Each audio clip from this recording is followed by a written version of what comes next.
నిన్న జడ్జిమెంట్ విని మేమంతా చాలా దిగ్భ్రాంతికి గురయ్యాం. తాత్కాలికంగానైనా అన్యాయానికి అక్రమానికి విజయం వచ్చిందే, దాన్ని దేవుడు కూడా అనుమతించాడే అని చాలా బాధ అనిపించింది. జడ్జిమెంట్ వచ్చినప్పుడు నేను షర్మిల జగన్ దగ్గర ఉన్నాం. జగన్ నాకు చెప్పారు, ఇది బాధపడే సమయం కాదు, పోరాడే సమయం, మనసు గట్టి చేసుకుని ధైర్యంగా ముందుకు నడిచే సమయం. అన్యాయం అక్రమం పెరిగినప్పుడే మనం పోరాడాల్సింది. సమాజంలో చెడిపోయిన వాటిని మనం బాగు చేయాలి, పడిపోయిన వాటిని మనం నిలబెట్టాలి, భ్రష్టు పట్టిన వాటిని మనం బాగు చేయాలి అని చెప్పారు. మనమే అధైర్యపడితే నాన్నను ప్రేమించి మనలను తమ కుటుంబంగా భావిస్తున్న ప్రజలు ఏమవుతారు అన్నారు. అత్తమ్మ, పిల్లలు, బంధువులు, మిత్రులు ఏడ్చారు. వేచి ఉన్న కోట్ల మంది ప్రజలు నివ్వెరపోయారు. కానీ ఇది జగన్ అన్నట్లు బాధపడే సమయం కాదు, ఇది పోరాట సమయం. మన రాష్ట్రానికి వైఎస్ఆర్ సువర్ణ పాలన తెచ్చుకునే పోరాట సమయం.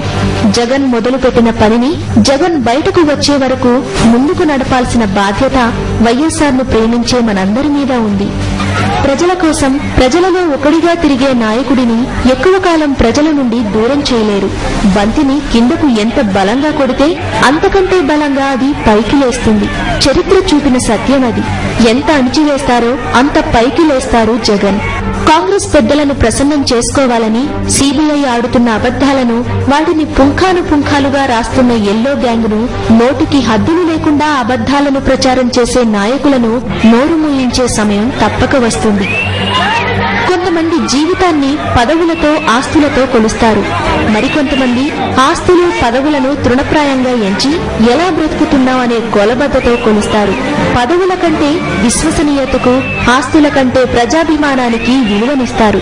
ఆజాద్ గారన్నట్లు జగన్ పదవిని వదులుకున్నా విశ్వసనీయతను వదులుకోలేదు. ఆస్తులను జప్తు చేస్తారని ప్రజాభిమానాన్ని పణంగా పెట్టలేదు. ఒక మనిషి జీవితానికి విలువ పలికేది పదవి కాదు, ఆ మనిషి యొక్క ప్రవర్తన, నడవడిక అని నమ్మే జగన్ కు భార్యగా ఉండడం నాకు దేవుడిచ్చిన వరం అనుకుంటున్నాను.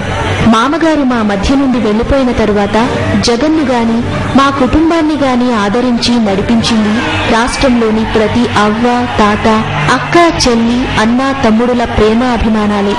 జగన్ను ఒక నాయకునిగా చేసింది ఆ ప్రజల అండదండలే. ఇప్పుడు జైలులో ఉన్న జగన్ను, మా కుటుంబాన్ని ఆ ప్రేమాభిమానాలే ముందుకు నడుపుతాయి.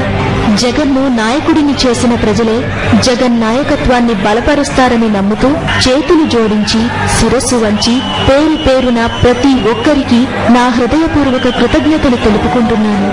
ఇంతవరకు మమ్మల్ని నడిపించి మాకు తోడుగా ఉండి విజయం ఇచ్చిన దేవుడు ఈ కష్ట సమయంలో కూడా మాకు తోడుగా ఉండి మమ్మల్ని ఆశీర్వదించి ముందుకు నడిపిస్తాడని నమ్ముతున్నాను.